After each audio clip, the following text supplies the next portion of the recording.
Imagine a household drowning in credit card debt. Each month, the interest payments pile up, leaving barely enough to cover essentials.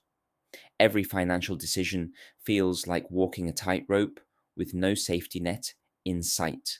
Now, magnify that scenario to the size of a nation, and you have the current fiscal situation of the UK.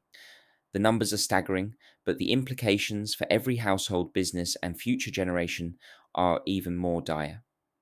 Today, we'll delve into why it's imperative for the UK government to reduce debt by cutting unnecessary spending and how easing regulations could rejuvenate the economy. Less than 3 months after her first budget, Chancellor Rachel Reeves finds herself navigating treacherous fiscal waters. Rising borrowing costs and a persistent sell off in the bond market have left her with limited options. The UK's 10-year borrowing costs are at their highest since the 2008 financial crisis, and the 30-year rates haven't been this steep in decades. The fiscal headroom she proudly announced in October has all but vanished.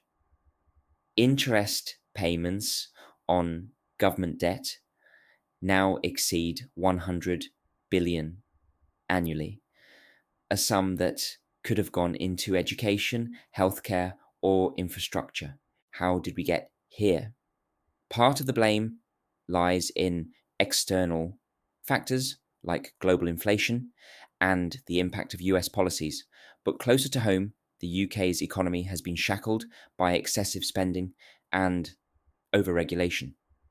Fear of stagflation, a toxic mix of stagnant growth and high inflation, looms large. Investors are wary, and sterling has taken a hit. Meanwhile, government debt sales continue to rise, adding fuel to the fire.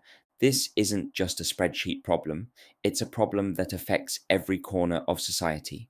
Businesses, already grappling with tight margins, face added costs due to red tape and high national insurance contributions. Employers hesitate to expand or hire, fearing the burden of compliance. Workers, on the other hand, find themselves priced out of opportunities as the minimum wage rises beyond what many small businesses can sustain. The market, the lifeblood of the economy, is being stifled when it should be set free. So, what's the solution? It begins with cutting unnecessary government spending. Every pound spent inefficiently is a pound that could be better used elsewhere or returned to taxpayers. It's time to scrutinise every line item in the budget, eliminating waste and focusing on essentials. Streamlining public services, leveraging technology, and reducing bureaucracy could yield significant savings without compromising quality. Next, the government must reconsider its approach to regulation. While some rules are necessary to protect workers and consumers, many others serve only to slow innovation and deter investment. By rolling back unnecessary red tape, the UK can create a business friendly environment that encourages entrepreneurship and growth. Reducing the burden of national insurance and revisiting the minimum wage would empower businesses to hire more workers, ultimately reducing unemployment and stimulating the economy. Critics might argue that such measures are harsh or even ruthless, but let's return to the household analogy. When debt becomes unsustainable, families make tough choices, cutting non essentials, refinancing, and finding ways to increase income. The UK government must do the same. The alternative is far worse: continued borrowing, higher interest rates, and a heavier burden for future generations. This isn't just an economic necessity, it's a moral imperative. Every pound of debt represents a promise made to creditors that must eventually be repaid. Passing that burden on to the next generation is both unfair and unsustainable.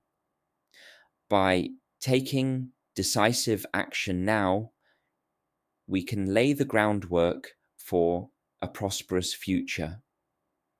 As Rachel Reeves prepares for the next stage of the spending review, the stakes couldn't be higher.